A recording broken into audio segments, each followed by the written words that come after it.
a outro que a gente já conversou. Ontem nós conversamos aqui sobre DPOC, não foi? Não foi? Não foi?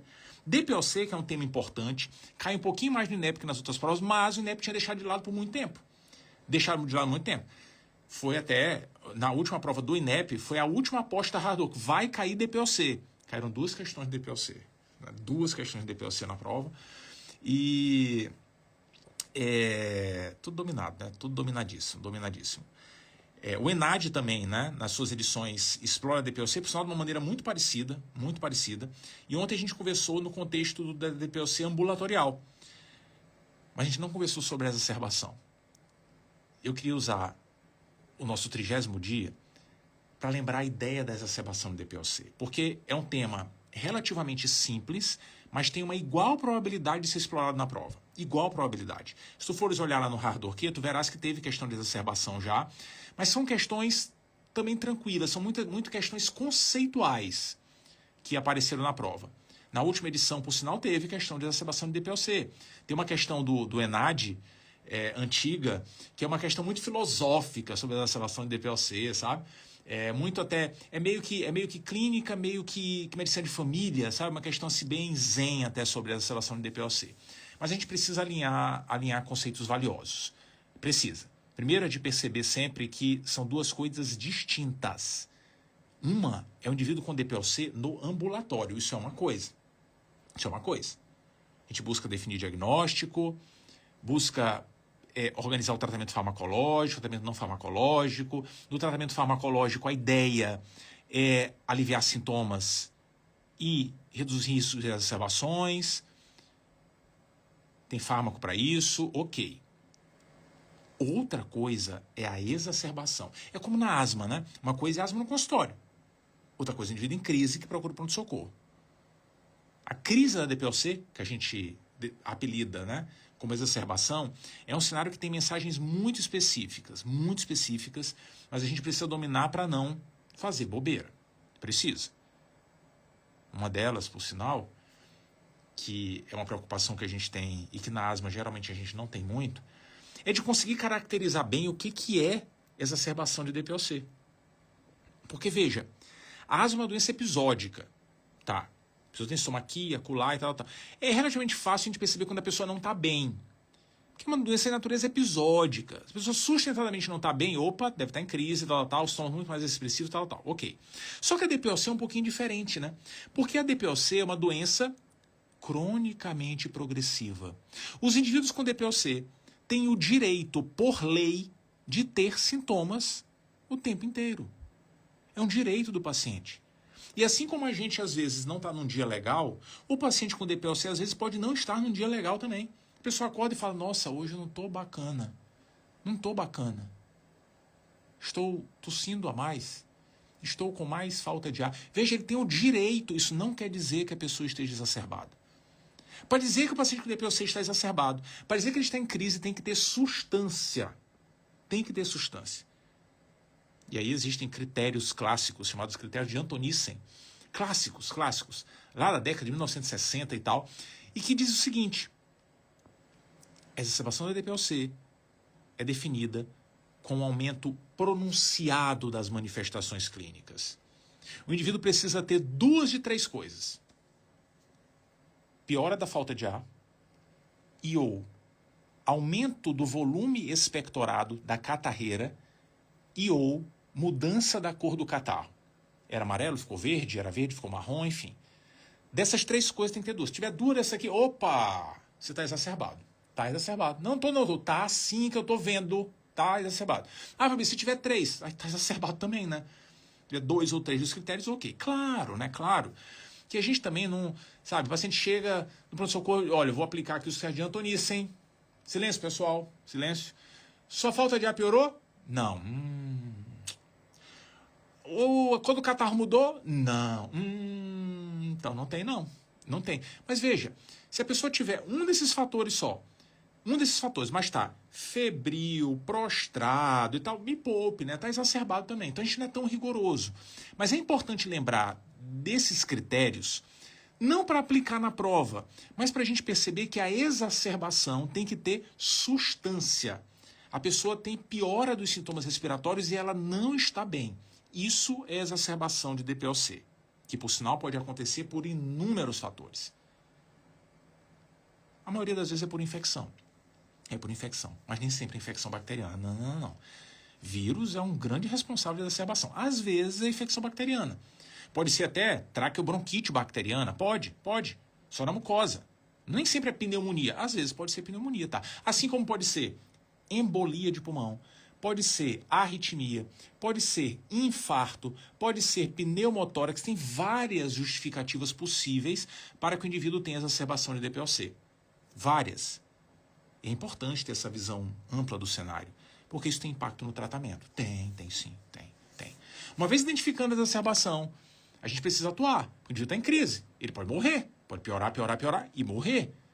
Dependendo da etiologia, dependendo da gravidade do quadro e tal. Pode. Por isso a gente tem que atuar agressivamente. E aí tem uma mensagem cardinal da exacerbação de DPOC.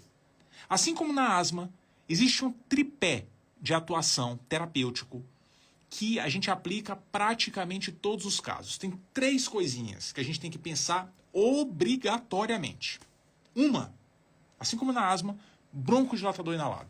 Tem que usar broncodilatador. Para quê? Para aliviar o desconforto do indivíduo, reduzir o trabalho ventilatório. Isso é importantíssimo. É bem verdade, né?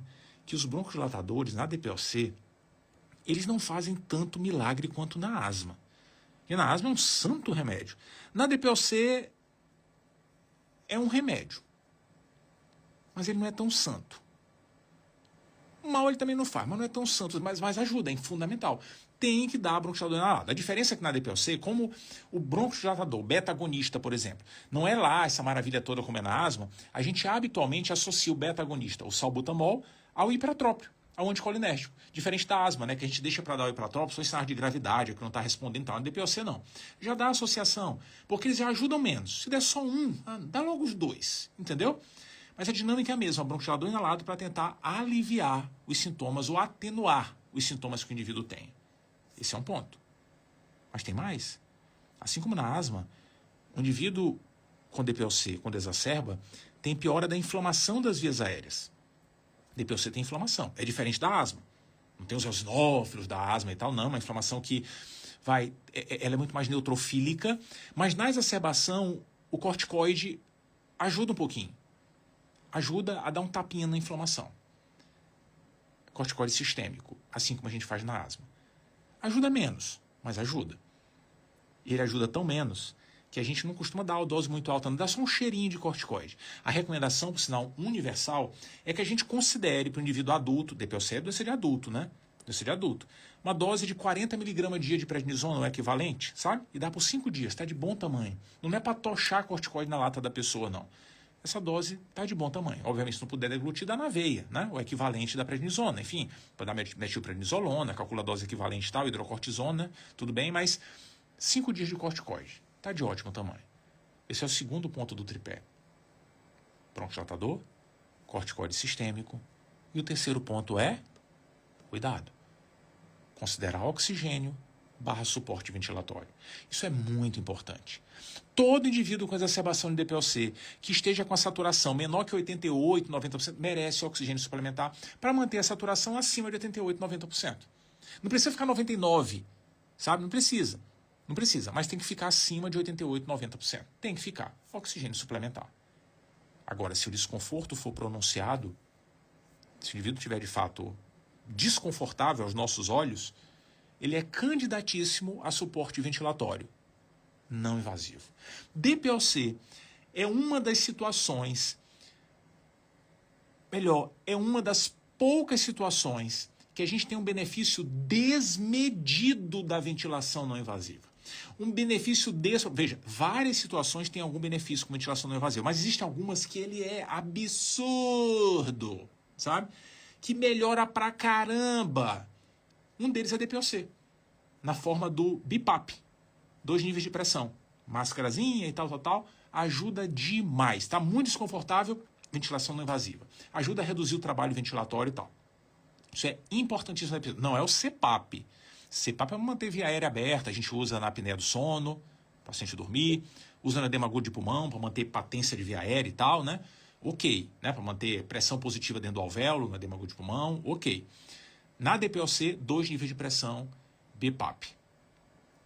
Obviamente, existem cenários que a gente vai considerar intubação. O indivíduo instável, está piorando, não está tolerando a ventilação não invasiva, pode ser que precise de intubar. Mas se for possível fazer a ventilação não invasiva, vai fazer. E geralmente ajuda pra caramba. Esse é o tripé terapêutico da DPOC exacerbada. Broncodilatador inalado, corticoide sistêmico e considerar, caso o paciente precise, suporte de oxigênio e ventilação não invasiva. Esse é o tripé.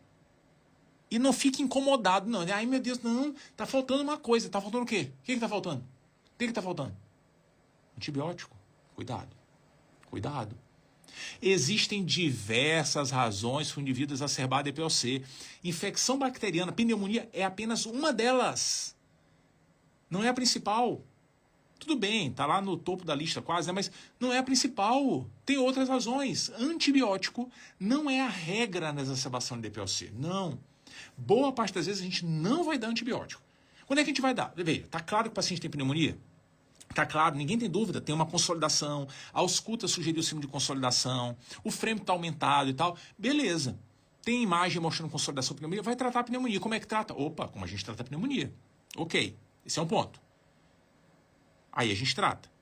Tem evidência de sinusite bacteriana e tal, que ajudou a exacerbar. Vai tratar a sinusite bacteriana, se tiver evidência. Tem indicação pelo quadro do paciente? Tem, vai tratar. Se tiver evidência inequívoca que a pessoa tem infecção bacteriana, a gente vai tratar a infecção bacteriana, ponto final, acabou-se. Isso é indiscutível. O detalhe da DPOC é que ela é uma doença que ferra tanto o pulmão da pessoa, faz com que o pulmão fique com as porteiras abertas para o mundo exterior, facilita a invasão de bicho, que a gente, em alguns casos, fica em dúvida, sabe? Cara, essa pessoa não tem pneumonia, mas eu não sei não, viu? Eu não estou com coragem de deixar sem antibiótico. Veja, DPOC é a única situação nas infecções respiratórias que esse raciocínio pode ser feito. A única. É a única situação. Que a gente olha e diga assim, cara, eu não tenho certeza que tem infecção aqui, mas essa pessoa aqui, não sei não, viu? Pode ser que não tenha só aparecido ainda a consolidação, não tenha aparecido ainda a pneumonia, pode ser isso. Entendeu? Pode ser isso. Melhor dar um antibiótico. Veja, é a única. Se tu encontrares uma pessoa qualquer na rua que tu olha assim, não sei não, você não tem pneumonia, mas eu estou pensando que você tem um princípio de pneumonia, tu vais para o inferno se fizer isso. Vai, porque é uma praga que eu jogo. Esse é um dos maiores crimes da pneumologia, esse tal de princípio de pneumonia. Mas na DPOC tem uma coisa que parece esse tal princípio de pneumonia, que é esse cenário. O indivíduo está exacerbado, não tem pneumonia, fala assim, cara, não sei não. Quando é esse sei não? O Gold sugere que em 2 cenários específicos a gente pense muito em dar antibiótico. 2 cenários. Se a pessoa exacerbada, veja, ela está exacerbada, já defini que está exacerbado, e o catarro está purulento. Catarro purulento de, ai Fabrício, meu sobrinho outro dia, meu irmãozinho pequeno, meu não sei o que, estava com catarro purulento também. Aí a gente deu antibiótico, vai para o inferno. Tinha pneumonia? Não tinha, não é para dar. Por que deu? Onde é que está me mostra onde é que está escrito isso? Não, tu não vais encontrar isso escrito lá, não. Na DPOC é diferente. Está exacerbado, com catarro purulento, é para dar antibiótico. É para dar. Entendeu? Na exacerbação. O mesmo vale para o indivíduo exacerbado grave. Exacerbação grave, por definição, é aquela que precisa de suporte ventilatório, não invasiva ou invasivo, ou então de suporte de oxigênio. Todo paciente com exacerbação de DPOC que precisa de oxigênio e suporte ventilatório, é recomendável que a gente oferte antibiótico também, porque vai que esteja infecção e às vezes na DPOC ela fica oculta. Entendeu? E aí, como é que a gente escolhe o antibiótico? Pois é, a gente pode fazer parecido com o que dá para pneumonia. As sugestões do Gold até é que a gente considere ou amoxicilina clavulanato, ou uma quinolona respiratória, ou então um macrolídeo. São as sugestões do Gold. A gente pode seguir a regra das orientações de pneumonia. Entendeu? Muita atenção com o tripé terapêutico e com a situação excepcional da gente considerar antibiótico no tratamento da exacerbação de DPOC. Esse era o recado que eu queria dar hoje sobre a exacerbação de DPOC. Era essa conversa. Né? Conversa hoje